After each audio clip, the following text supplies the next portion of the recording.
Welcome to No Shame in the Home Game, the podcast that cares about how your house feels, not how it looks. I'm Lacey, your co-host. I'll introduce Sarah, your official host. Hi, Sarah. Hi, Lacey. Hi, everyone. I'm Sarah, and yes, I couldn't do this without Lacey, so there's no question mark on that. Co-host? No, I couldn't do this without you, so you are definitely the co-host. Yes. Awesome. This is our first episode to tell you a little bit about us, to tell you a little bit about what this is going to look like.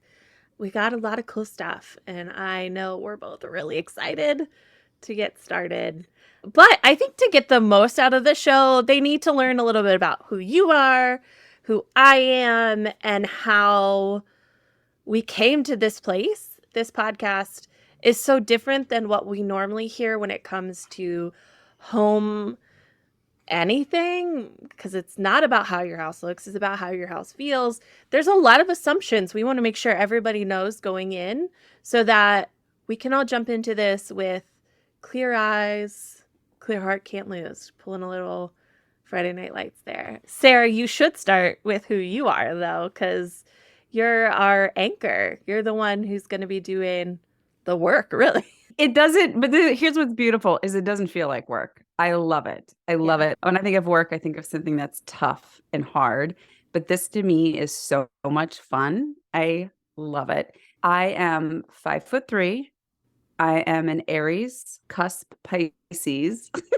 Here's the thing. I've never met you in person, but I'm like, oh my gosh, no, you've got to be like 5'10" at least. There's no way you're 5'3". Oh, that's so funny. I was actually 5'2" for a lot of my life, and I like willed myself to grow, and I'm now 5'3", which I'm really proud of. Really? No, my son is almost as tall as I am. Yeah, and I'm like, in my mind, you are a very tall woman. I don't know why. You just blew my mind. I need to sit with this for a moment, Sarah. I cannot handle that you're 5'3". I'll redo my introduction. My name is Sarah. I am 5'3", but I appear 5'10" through the magic of Zoom. Okay, tall girl energy. Tall girl energy. Tall girl energy. If you like laughter, stick around because Lacey and I can't get through anything without laughing. No. If you're not interested in laughter, this may not be the podcast for you. Yeah. Sorry. So in all seriousness, my name is Sarah. I am a home management consultant. And what that means is I help people manage their homes so it feels better and it works for them. I always tell people when your car isn't running as smoothly as you know it can, you go to a mechanic. But when your house isn't running smoothly, who do you go to? Like, where do you turn for help? And as we said at the beginning, I don't help people have their houses look a certain way. I always help my clients make their homes feel how they want them to feel. And by doing that, the way it looks always ends up changing. But if we don't start from looks, we start from the feels goods or whatever feeling you want to get. And so that is me, a 5'10" and a 5'3" package. I just think it's so funny. I thought you were making a joke. I genuinely was like, there's no way you're 5'3". Sorry. I know that I keep going back to this, but in my mind, whatever. Lacey, I want you to tell the audience all about how you got rug burns lip syncing, which is like the funnest fun fact. I just learned that, and I just thought that was such an amazing snippet. At my bachelorette party, we had a lip sync. I don't want to say competition because it was more about a performance where people would do lip syncs. And I prepared Backstreet Boys, I Want It That Way. And at a very key part, I dropped to my knees because you have to show that emotion. And I dropped to my knees and gave myself rug burn. And I am proud of that to this day. It was a shining moment of my life. That was my bachelorette party. Let's see here. I'm 5'7". So I am taller than you. People always think I'm taller, though. Not like that they see me, they meet me and they think I'm taller. Like people always like, what, you're like 5'10", right? No, I'm only 5'7". So I have tall girl energy as well. I gotta be honest, I'm still figuring out how to describe myself. I am a mother of two. I have my own podcast called Sharing the Middle. And right now, I'm in a very kind of in between place in my life where I've gone through some health issues that made it that I wasn't able to work traditionally anymore. I've started building this podcast network. We're going to call it a podcast network because the middle is producing this Yeah. and media because I write and all this stuff. And I'm a girl from the Midwest who never thought this would be something that I can do. So I'm still very much dealing with this imposter syndrome type thing. But I, when it comes to home management, am a hot mess in general. So, like, where Sarah gets excited by these things, I get overwhelmed. So I think if that is you, I am your entry point in this podcast of all those different things. But I will say Well, one you thing that has always been important to me is how my house feels. I've always said I want a very cozy home. I want a home that I feel good in. And that is something that my friends and family have said when they've come over of no, your house does just feel warm and feel good. And I think it's because I have let go of some things of my house is never going to be spotless. Not a thing. Was not that way before kids. It won't be that way after kids. But I like for it to feel good. I think you touched on something that came up very naturally when you said not fitting into a mold. You had to Mhm. stop traditional work. You're still leaning into this new identity. I also was brought up in the Midwest. And so I also have that. No, you do this, you get married here, you go to college here, you plant this many flowers. And I also have never fit into a mold. And I've been trying my whole life Very and much it so. felt awful and horrible until I finally was like, this feels horrible. And I just changed everything about my life. I'm with you on that. If you also feel that I don't fit into a mold, like I don't color coordinate my socks like my sister does, and I feel like I'm an outcast. Maybe that's our little group of following Yeah. is do you feel like you're just a little bit outside of that mold that you're trying to fit into and it doesn't feel good? And like that maybe that's where the people are that are gonna cling to us as, Yeah. like, finding your people. I loved your sister example because I do have an older sister who I have put on a pedestal who I think she is like Martha Stewart in real life of she just does all these things and I don't know how she does them and why the hell can't I just do it, you know? And I'll put my job hat on imaginarily.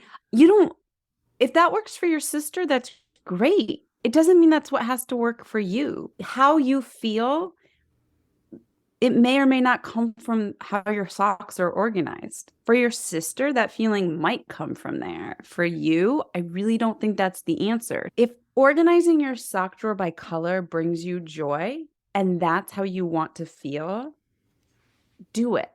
But if organizing your sock drawer by color makes you feel drained and mad, then don't do it. There's a million ways, and this is where we're going to get our outcasts and our little misfit club going on. There's no shame. You do whatever you do to make it feel the way you want it to feel. Is having your sock drawer organized by color going to make your home feel cozy? It will not. Embracing what it is for you. Yeah, And embracing what it is for your sister. You are not your sister and your sister's not you. I'm jumping in ahead here that's fine. into beliefs of the podcast, but I tell my clients all the time, your home is not going to look like your neighbor's home because you are two totally unique ecosystems, microcosms. You have different priorities, you have different resources, you have a different amount of living beings in your house, you have different values. So rather than berating yourself for your entryway not being as picked up as your neighbors, embrace that you are a unit of one. You are yourself, and yours is going to be totally unique, and nobody is going to be like yours either. Like, we're not trying to fit some outside mold, is basically what I'm going to repeat over and over to anyone who wants to listen. The home that we grew up in carries a lot over into how we run our own homes.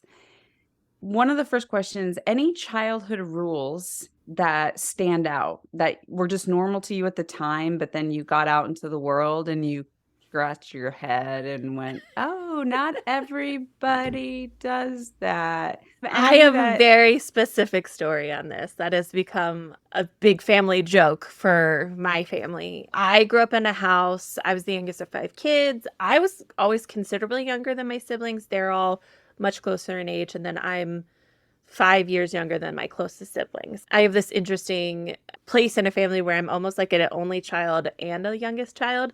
It explains a lot about me when I say that. But growing up, when there are that many people in a house, like things like food, you get your food, you eat your food, or there's not going to be food. Now, there are some special foods that there's like a very limited amount. And one of those for us was always deviled eggs. And I love my dad's deviled eggs. He would always tell us you can have 2 deviled eggs. That is the amount that you are allowed to have. And it was a way of being fair for everybody to get some. And then at the end, if there's more, we can divvy them out. But 2 deviled eggs. We also have this with shrimp. You get 5 shrimp. Like those are like, I can spout them off like it's nothing. So I go over to a friend's house. I was probably like 10, 11 at the time. And her mom put down deviled eggs for dinner. And what I also thought was interesting is we were like a buffet style family. The food's on the stove, you get it, you sit down at the table. They had brought all the food to the table for us to pass around. So everybody was sitting at the table. I get the deviled eggs and I ask, how many deviled eggs are we allowed to have? Being the good girl that I am, because that is very much follow the rules. And this mom looked at me and she just was like, honey, how many are you going to eat? And it was just this moment of, oh, that's not a universal rule of you get so much of this food. In that moment, I just was like, how many did she think I was going to eat? I probably could have eaten like 30, but did I probably still take 2 and move along? Yes. But that was a big aha moment for me of, oh, the rules in my household are not rules everywhere. It's something that we still talk about to this day. Anytime we have deviled eggs, it's Lacey, you get 2. Sometimes people are like, don't worry, Lacey, I'll give you one of mine as a fun thing. A lot of the rules in our household was managing what was there. So that people could get a certain amount and that kind of thing. Of course we did if you went out to eat and then you had your own leftovers, you had to write your name and touch and die naturally so that a sibling didn't eat it. die. Touch and die. Written in, like, scratched in, so it was a little, like, intimidating. I have to say though, I want a graphic tee now that says, "How many deviled eggs can I have?" And it says, "Oh, honey, how many you gonna That is a good shirt. oh, honey, oh, I like honey." that to be like And any picnic you go to. It's just, how many deviled yeah, eggs can I have? how many oh, I love that. I've got one around food as well. Interesting. My mom especially grew up in a very formal household. She grew up on the East Coast, and then we were raised in Nebraska. So very different when you think of some ways of being that were imprinted earlier in life. We couldn't have the ketchup. I'm trying to say this without laughing. We couldn't have the ketchup bottle on the table. As a kid, I loved ketchup. I actually think I loved vinegar, to be honest, but Uh, because there's vinegar in ketchup. I yeah. think that's what I loved, but I loved ketchup. I would put ketchup on absolutely everything. It's like I wasn't trying to gross anyone out. I truly loved it, but in order to put ketchup on the table, you had to pour the ketchup into a small bowl and then get that bowl with a spoon and then put that on the table All I'm because it hearing is wasn't dishes. When you say that, I'm like, oh my God, that's more dishes. No. absolutely yes, but to her, and God, love my mom. That was from her family of origin Yeah. that you don't put any container on the table. If she had her way, we probably would have been eating off of much nicer dishes. We had a tablecloth. We had a tablecloth every Did you night guys set the table on the every table. night too? Was there a Every night. That was my tablescape? job. There was not a table scape, but there was a tablecloth. There Uh-huh. was a plate. Like I learned how to set a table very young. And then, yes, you would bring everything over not in its original container. So then did you guys pass food around and serve yourself or Yep. did you okay. See Very this in it. I Very find formal. I find that fascinating. As someone who was like, I never understood making a table. When people are like, make the table, I'm like, why would you do that? You just put the stuff at the beginning of the buffet. Like, I never understood that. And again, like I love this because at the end of the day, we all got belly in our Yeah. foods. Like how much I saw it really stressing my mom out because she Interesting. made these very full meals, very balanced, very beautiful. And then the stress of doing that 7 nights a week. Yeah. It was 7 nights a week. I'm wondering if she would have felt more freedom to Mhm. not be so structured. But so I grew up with that when I would go to friends' houses where it's like the ketchup bottles on the table and there's soda cans on the table. And I'm like, what is happening? What is this other way of living? Is this a motorcycle gang? Like, what is happening? Come on, West, y'all. Come on. And I loved it. I leaned Yeah. into it. I loved those houses because it was just your house probably was like this too, just very relaxed, full of laughter. You'd Very roll with loud. things. Yeah. Yes. And mine was no elbows on the table. You don't speak with your mouth full. You have to ask to be excused, which I'm glad I know all these things. I am, but maybe See, not. we Go on to, I want to hear, are there any non-negotiables in your home? Like things that you absolutely shoes off at the door or absolutely I have no idea, but do you have any? I really can't think of any. I have things that I don't like for sure. I guess this is one. The in the bowl of the sink, I do not want to see clumps of toothpaste. You know how that they can be there Oh, sometimes? yes.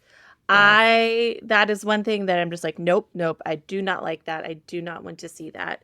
We generally take our shoes off by the door, but it's not like a rule. Although our kids have adopted it as a rule. No shoes in the bed. I've taught that to my kids too. You're not allowed in my bed with your shoes. That's something I've said. But I'm pretty loosey goosey. There are very few. I wish I had more because I think I would feel better about my home of, oh, this is important to me. But I just am like, yeah, that's fine. Okay.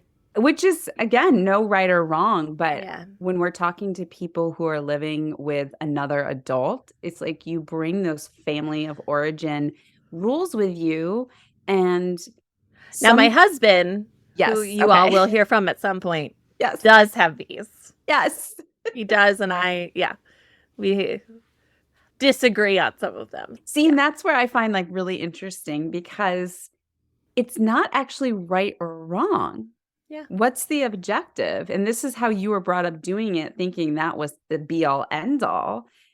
But then it's like with me and the ketchup. It's, no, you can put the bottle on the table. Do you put ketchup on the table now? No, because we make our plates up at the counter. I don't Mhm. schlep the food over to the table because that's one step I don't want to do. Yeah. And my son has a passion for ketchup like I had for when I was his age. I have had to rein him in on how much ketchup he puts on his plate because I say you can always get more, but once you've squeezed it out, you're not putting it back in. Yeah. But the ketchup bottle does. It just goes right on the counter. I don't know. I Yeah. don't have time. In my house, I would say the older I get, the less I have about non-negotiables because like I am leaning more into how my house feels. And so Mhm. non-negotiables can take away from the feeling. I do at the end of the day, I do want all the dirty dishes in the dishwasher, or if they're hand washed, I want them washed. I do not like waking up to dirty, dried on dishes. So that's more about protecting my sanity for the next day. And I always go, oh, I'm just not going to do it tonight. I'm so tired. I don't want to do it. And then I can't. I cannot physically walk upstairs knowing there's dirty ketchup dishes in my sink. I Well, I just mean, with can't a do passion for it. ketchup, you've got to regulate that. I know. Absolutely. When ketchup dries, it becomes this gelatinous form of dish torture that it's so not worth it. You're a business owner who cares more about people than profits, although you still want to make some money, of course. And that can feel mighty lonely. That's why I created Feminist Founders, a podcast that explores how to build a more equitable world through entrepreneurship. I'm Becky Mollenkamp, a coach and journalist, and I'm excited to bring you stories of people who, like you and me, are trying to change the business landscape for good. Check out Feminist Founders wherever you listen to podcasts. Okay, so going to the next one, I get so excited. Oh, this is the kind of stuff I love. Okay, what do you have a home task that you love or a home task that you despise? Do anything come to mind for you? Here's my thing. I cannot think of one that I love. Once I get started in some of them, I don't mind them. Once I get started actually folding the laundry, I'm fine. I usually put a podcast on and I'm good. Same with vacuuming. There is something very soothing and completionist of vacuuming, of you can see the difference right away. I would appreciate that. But I never want to do them. It's the started that I struggle with. Least favorite, I hate dishes. I think they're gross. I just don't want to touch them. And it's all dishes are done at the end of the day, and I have the least amount of energy at the end of the day. So it always just feels like a hill I will not want to touch. I will leave dishes for a very long time. And spoiler alert, I have a feeling dishes are going to be a big theme when we talk to my husband. And I think that's important. Though, when I mentioned we all have different resources, and as you mentioned, you had a life change come up that made you not do traditional work anymore, and that really plays into your energy. Man. So that's, again, taking this outside standard and then really going, okay, what are my resources to do this? We'll talk to a guest this season and spoon theory will come up. Have you heard of spoon theory? I have. For anyone listening who's not familiar, it was developed by somebody who either had chronic illness or was helping people with chronic illness. And it was a way to look at how you distribute your energy throughout the day. And you have to manage your expectations. And some days you might have less spoons than the day before. And so you have to look at the minimal, like what has to get done. And you might end up using all your spoons by the middle of the morning. And then you have no more spoons. And really accepting that every day is going to be a little bit different. And so for you, yeah, the dishes, there's no digging deeper on that. You don't have the energy left because you have no more spoons to give. I have no more spoons to give. So. And if I'm gonna pull a spoon out of thin air and push myself, it's going to be to help my kid or making sure I take my medicine. I know those things may sound really trivial to someone who doesn't have a chronic illness, but those are the things that are more important to me. I mean, I also have the ability to know my husband's probably going to do them anyway. Again, dishes are going to come up. We haven't even recorded the episode. We haven't even started. Dishes are going to come up. But yeah, so that just never is on my priority list. And I realized that too when I was thinking about my non-negotiables, and then I was thinking about my desired home feels, and I thought it's truly not a non-negotiable, because if having an impromptu dance party takes away from getting the dishes done, I would rather have that impromptu dance party to do my home feels. Honestly, I'll probably still do the dishes afterwards because dancing will give me so much more energy. That's true. But I'm just saying, it's actually not a non-negotiable for me because I prioritize how my home feels to the people living in it over how it looks. So for me, favorite home task, yeah, I actually love vacuuming and sweeping with a caveat. I don't want anyone home because I want to do it uninterrupted. And I want to put a podcast in and I want to just, because it doesn't take any brain power to sweep or vacuum. And I love that before and after. I actually love getting that little dirt pile when you sweep. I love it. I love it. I love it. I love it. Seeing everything I just gathered up. And that's why I love clear vacuum dust bins, because you can see the trash accumulating. I love that. We have a dog that sheds like nobody's business. And I love watching the hair build up inside the canister. It's a data point showing that you've made progress. Yes. That makes total sense. Question though. This is something I'm curious about. You said you don't want anyone around. Is it because you don't want someone to mess it up right away too? Oh, no, it's actually more, I just want to do it without dancing around somebody else. Oh. I can't tell you how many times. So on my first floor, I have wood floors. I now sweep to the trash can, and that's where I'll sweep it up. And how many times I've said, don't step in my pile. Don't step in my pile. And somebody walks through my pile and I want to just do it and not worry about, I just want to get it done. No, it's not about it getting messed up, because I accepted that a long time ago, living with other people. I'm thinking about one of the things that I don't like. I'll be folding laundry, and my husband for a long time would put things away as I folded them. and it would make me increasingly angry because I was not able to see my progress anymore, and it was like just disappearing. I just was thinking about, I would get so mad if I made progress and then I turned around and there was none. It didn't look like there was any. So that's why I was wondering, oh, yeah, we had talks about it. He knows he's not allowed to do it anymore, and we've joked about it. But yeah, But this goes down to the premise of the podcast. I love that discovery you made yeah, because how much, like, your relationship with your partner should fill you up. And if that is something so little that he could simply not touch your laundry before it's done, and that's going to add way more joy to your relationship versus yeah. the stress it's going to give you. I love figuring out, it's like a detective. It's fun for me. Now I'll be folding and like he'll pretend to go to grab it and he's, oh, I know I'm not supposed to do that. So it's like a bit for us too. So that's also nice and fun. And I think more and more, if we can be honest with ourselves and have a bit of laughter around it, like tongue in cheek. This is important to me. I realize it's a little ridiculous, but it's important. Like that, I don't know. Let me see my progress. Because if you haven't guessed, one of my home feels is just laughter. Yeah. And just easy laughter. I grew up in that really formal household where things felt very serious, like walking through a museum where you can't run or touch or sneeze. Or I keep shedding that seriousness and just because I always wanted more laughter growing up. Yeah. If I have to let go of one of my standards around my home, I will do that easily if it means having easy laughter and joy. I love So that. looking for those trade-offs. So I'm curious, when I think of homes and when people are talking about their home, I think a lot of, it's almost like a spectrum from like minimalist to hoarder. I know that those are very extremes. Does the amount of stuff affect your ease? Yes.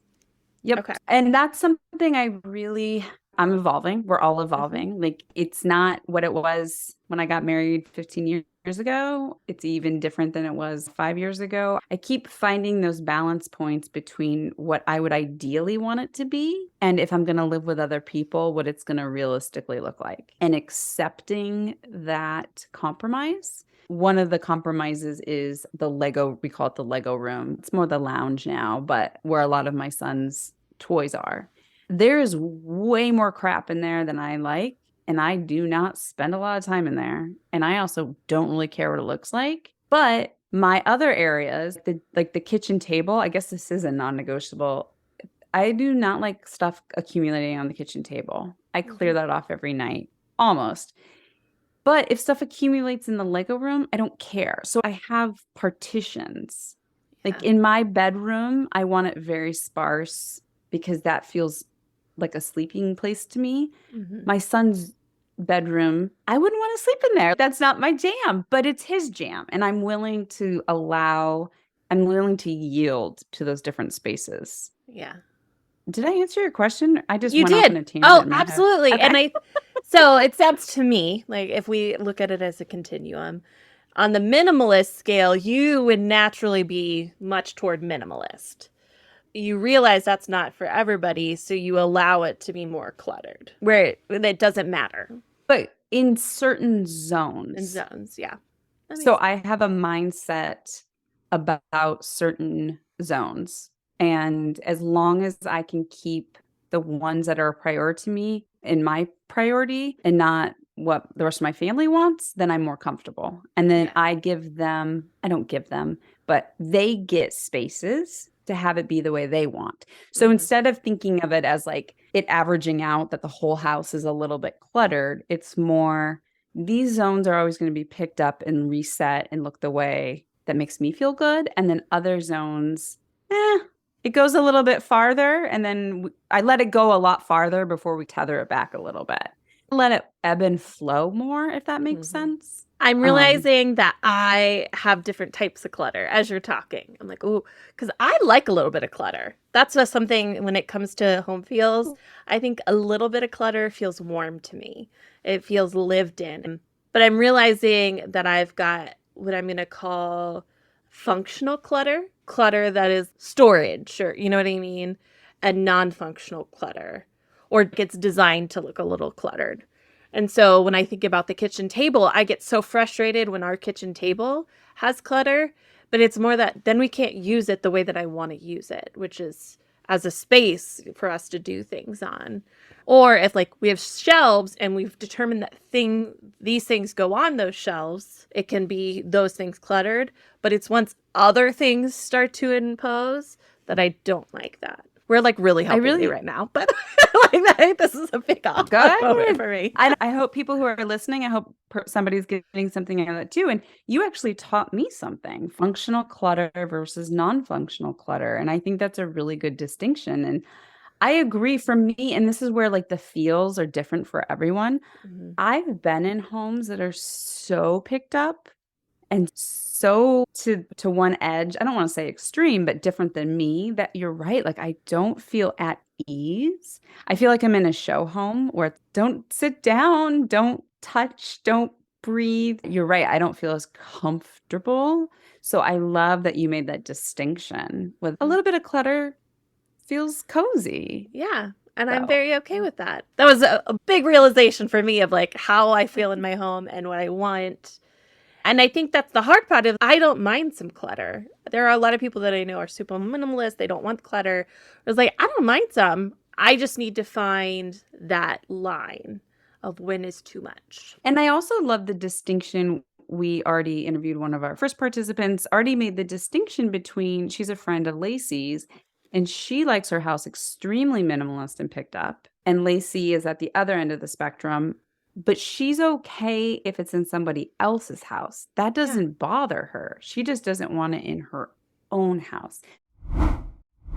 So that's an interesting distinction too of going to people's homes. That is one thing that is really tough about the work that I do is the educational part of people. And that's why I love the name No Shame in the Home Game. People immediately start apologizing to me about their homes.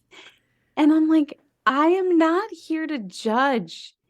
It's whatever works for you. If it's not working, then it's like going to the mechanic and we're going to figure out what's causing that noise and we're going to solve it. Please don't try to feel like you have to pass some exam with me because I'm not here to do that. I'm here to figure out what isn't working and solve that. What do I you feel like mean? it's such a good distinction to make though of, and this kind of goes into the premise of the podcast and our beliefs of when someone thinks of like a professional organizer, which isn't necessarily what you are, but I think that's what people think of. That's the closest thing that they Yes. think of. And a professional organizer has a level of judgment to them in their mind. Oh, I am not meeting this standard. Whereas that's, again, no shame in the home game. It's about how you feel, not how it looks. That's what it's focusing on. It's focusing on the feels, and not necessarily how it's organized. The tools to get you to the feels, but we care about the feels. I'm okay with there needing to be an educational piece. And yes, everyone always does instantly assume I am an organizer. Yes. And like you said, organizing is a part of it. If you can't find what you need when you need it, then let's find a system that supports you. But yeah, I don't come in with a pre-designed, it should look like this and be like this, because that is not going to serve everybody the same. It's a That's great what I love. segue into your background and how you've gotten to where you are today. I mean, we could do a whole nother podcast on all the jobs I've had up until this point. But there's a couple of things that came together that really merged that was beautiful. One of the things from all the different jobs I've done that I reflected on were systems. As an organization, things coming in, things needing to be done, and things going out. And I worked in so one was a produce farm, one was a shellfishing organization, one was a cancer research lab, one was a cruise ship, and they all had very defined time limits on them. Those are Like so things, different things. I Cancer know, research, I know, cruise ship, I know. shellfishing. What does that even mean? I have so many I questions now, know, Sarah. right? That is a whole nother episode. Okay. But what's beautiful is us not really fitting into a mold, I looked at all my jobs as being very scattered. And I always felt like people saw me as flighty, but I'm not. And I loved all my work and I did all of my work very well. because I'm an obliger. I'm always doing what's expected of me. But what I noticed was so neat about all these positions was the similarity. Like something has to come in, it has to be managed for some expectation, and then stuff has to go out. Then I started working in people's homes when my son was in preschool, and I was the go-to parent. So I couldn't have a 9 to 5 job. I had to be available. So I only worked when he was in school. And I just started working in people's homes. And I would say, whatever you don't have time for, just ask me to do it. It was families where both the parents were working and they had kids and they wanted to come home and be with their kids and not be doing all these boring things. But what was beautiful was I got to see all these homes as organizations. And I started to see from the work I had done, okay, this comes in, it does this, it goes out. And then I combined that with getting to see behind the curtain of how people felt about their homes. People were very open with me about what was working, what wasn't working. And I realized a lot of these women, not a lot, all of them that I worked with carried shame. Mhm. And I was like, I'll tell you what, I've been in other people's homes and you're not alone. But everyone thought they were alone. And I was like, wait a second, I'm looking behind the curtain and I'm telling you. And I even learned from my clients. I learned amazing strategies and techniques. And it was just like, can we all just talk about this without shame? Can we all just open up about what's not working or what works for us and realize we're not all the same person and we can't all put a beautiful meal on the table every night because we don't all want to do that? Can we just? And then so I combined my experience with organizational systems, with my compassion for overtaxed moms, basically, or women, or anyone managing, you know what it is? It's anyone managing a home who is stuck or unsure about how to do something. And I just took those and I made this and I just created what I saw a need for. And then we met in a human design course, which will come up later. But then I learned that I'm a projector. And when Adriana was telling me about what a projector, what their qualities are, I thought she was punking me because she was describing my work. And I was like, wait a second, is this some kind of hoax? Like, why are you describing my work to me? Like, you already know what it is. And then I realized, like, that's just naturally inherent in me that I can see these solutions. I feel like I've been talking for 20 minutes. Do you have any questions? I know. I honestly though, Sarah, I have to tell you, I'm like watching you, the joy on your face, just genuine joy. It's just wonderful. I love how much you love it. And so I'm over here just like watching you be joyful, and it's making me joyful. That's why this is such a match made in heaven, because I can talk about this all day long. I truly haven't been passionate in my life up until this point. And this brings me so much joy to help other people, because I just had a client this morning actually. And when I was telling them solutions that I saw, he didn't call it home tingles, but I call it home tingles. I just got like really happy all of a sudden. And I was like, oh yeah, those are called home tingles. That's what I live for. I live for giving people home tingles. I love what I do. And I'm still, because I always believe in evolving, I'm still finding the best way to serve my clients. Yeah. And I am loving this opportunity to have a podcast, because if people can listen and take away one thing that helps them, like I'm almost crying. All I want to do is help people feel better at home. Life is hard enough as it is. Your home really shouldn't add to your stress load more than it needs to. And so we're going to have on 3 guest participant subjects that we're going to follow them through something in their house that is changing or causing stress. And we're going to talk about it, and we're going to meet those people, and we're going to talk about what their home feels, what they want their home to feel like, what's working, what's not working, how do we get there? Because we all have such unique situations. Yeah. And then people will get to listen. And I'm always very honest about, I do not expect this all to be helpful to you, but if you can take away 1 or 2 things, do that. but Yeah. just know that there's always another thing to try.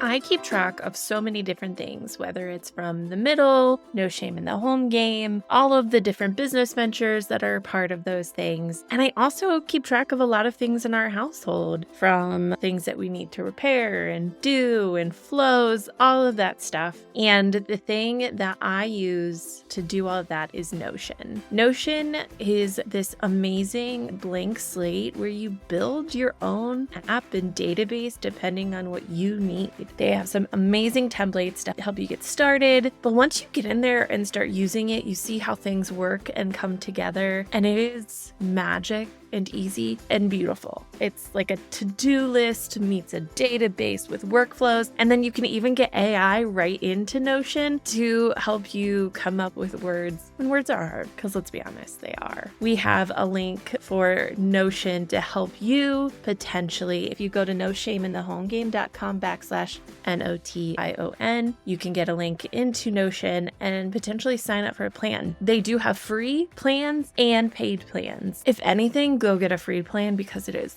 so cool and you'll fall in love like me and become a Notion advocate.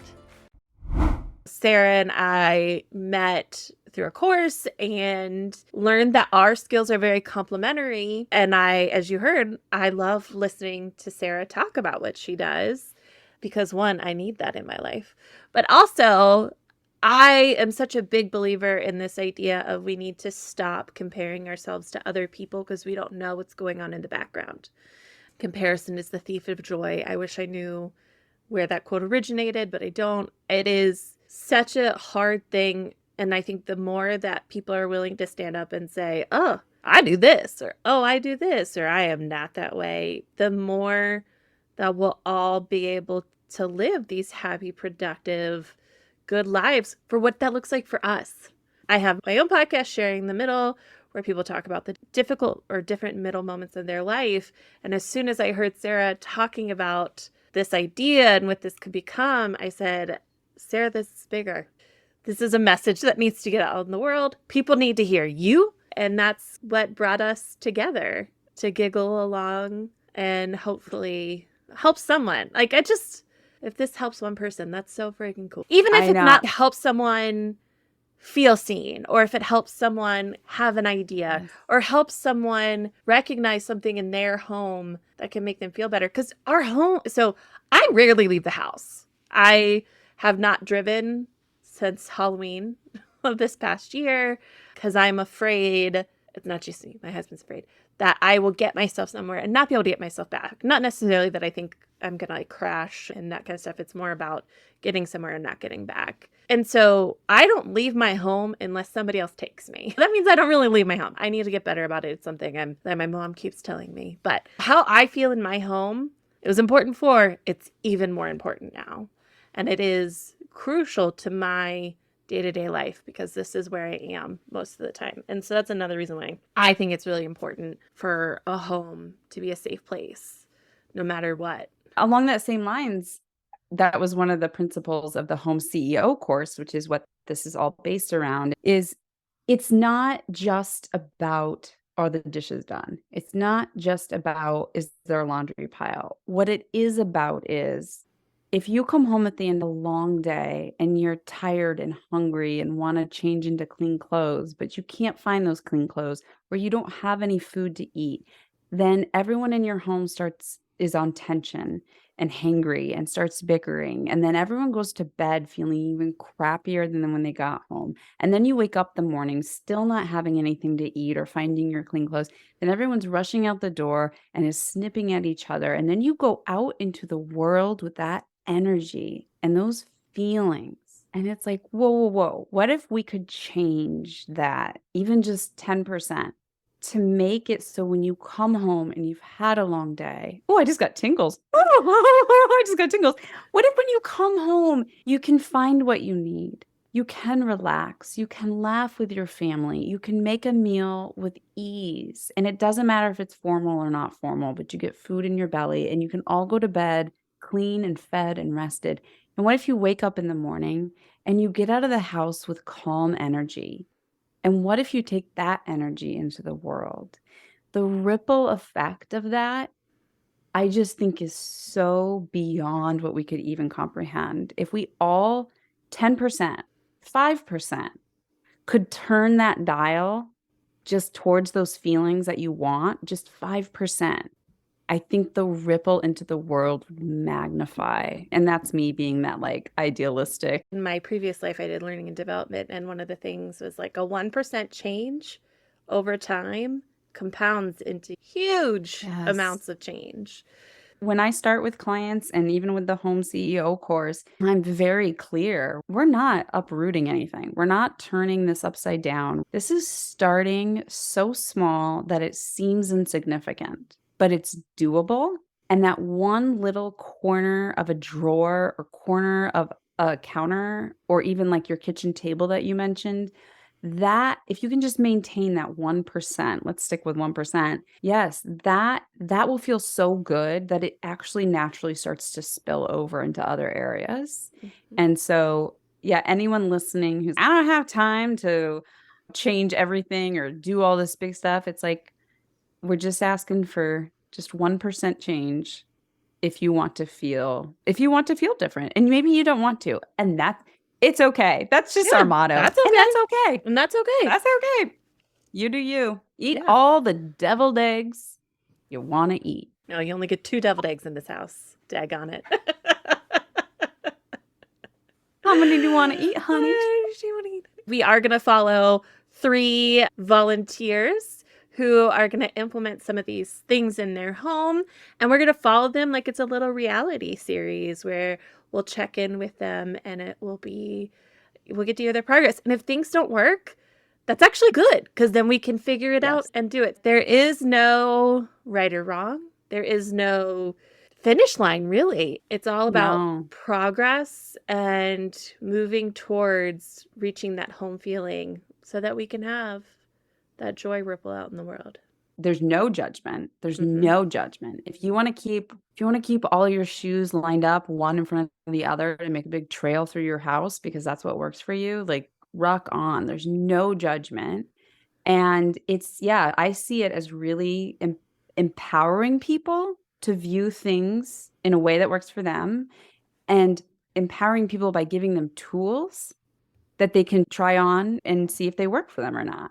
And it's just knowing there's options. And it takes in all parts of you. Like Sarah already mentioned, in my household, I have a chronic illness that I'm working through, and that's going to make my needs much different than my friend Alex, who we've talked to, who is a doer. She's out and she's doing things, and that's great. Those are just the way we do things. We're going to have physical illnesses that get in the way, mental illnesses that get in the way, and no matter what, you're allowed to be your whole person in your home to create a safe, healthy environment one step at a time. We're all in it together. Yes, I hope people feel a little bit of comfort, a little bit of laughter, a little bit of joy, all the goods, all the good feels. Something I tell to all my clients, and this was there from the very, very beginning, is home management is real. That was my first post on Instagram. It was actually home management is real, y'all. Like it is a real thing, but we don't all have the same skill set to do it. Either not even the skill set, we don't all have the same knowledge. We didn't all grow up in the same household. We don't all have the same just a natural abilities to do certain parts of managing a home. It is real. It needs to happen, but we're all going to come at it very differently. And we all could use a little bit of help or insight or reflection or advice sometimes. And that's okay. I also want to be very clear that we also are building a course that we would love for you to buy if you want to go more into this concept. But if you can't, that's why we're doing the podcast of maybe you can still get something out of it. So we are going to reference Home CEO throughout it because that's the foundation this is built on. I am overly sharing that we hope to make money. We hope some of you will be like, oh my gosh, yes, I need this in my life and go buy the course. But we also hope that you can get stuff out of the podcast without that. Same with like Well- affiliate links. We'll probably share different things that work for us. And if you can afford it and it will work for you, great. Not only like you soared beyond to make money. If we can just cover our production costs. Oh my gosh, that would be amazing. Let's just start there. We will make money because we are both entrepreneurs. That's how we met. Mhm. And so at the heart of it, yes, we are business owners, but we're also just really compassionate people who want to help others. And we're also level-headed people who want to cover our production costs. There is a reality to it. It's one of those things where I have always, and I say this on my own podcast, of sales stuff has always felt really to me. And so my way of selling is to be very like clear of this is my goal. This is my goal for you. If you don't meet that, great. I had no pressure. Would I like it? Yeah, absolutely. Do I think it can help people? Yeah, because we're working on it and it's really cool and it's really great. A little bit more about the Home CEO course. My company is Your Aligned Home. That is my company. And on my website, there are courses that are coming. And there are many courses, one of which will be Home CEO. So this podcast is based on that course. When we reference different tools or different systems or ways of thinking, that is all inside the Home CEO course. So if something resonates with you and you go, oh, that sounds really helpful, but you don't have to make that sound. Oh, that sounds really helpful. You Oh my can gosh, say, I hope they do though. Oh, I'm just saying Oh. your ooh could sound oh. So if something resonates, then you know you can get more information about that tool Mhm. from the course that will live on my website. And with that, it's going to build up over time. Mhm. As people have questions, need clarity, unique situations, I will keep adding to the course to serve the audience. And then we'll also be having some bonus podcast episodes that'll be just for the Home CEO members. So that is really going to build up to support people where they are and whoever needs it. So yeah, that's all going to be part of the goodness. And we're going to have some merch. We're going to Merch. have some merchandise. If you feel empowered by the concept of Home CEO, we're going to have a hat for your head. This is Home CEO, and we're also the whole no shame in the home game. If you want to scream that to the world so everyone knows, we will have a beautiful t-shirt that you can also order from my website to yeah. empower others to know that there is no shame in the home game. Oh, can we just like make our own outro music? No shame in the home game. I mean, we can now. We got that. We recorded that. Got it. It's in the can. Anything else we need to add? We are so excited. And we hope you are Yes. too. Thanks for listening to No Shame in the Home Game. We hope you can take a little nugget of goodness to use in your own home. Remember to subscribe to the podcast in the player of your choice, like us on social media, rate and review, and share us with all of your friends, and maybe a couple of non-friends if you want. You can always visit joyfulsupportmovement.com to learn more about No Shame in the Home Game and other Joyful Support podcasts. While you're there, you can join the newsletter or sign up for the Joyful Support Village. Now go out there and spread some joy.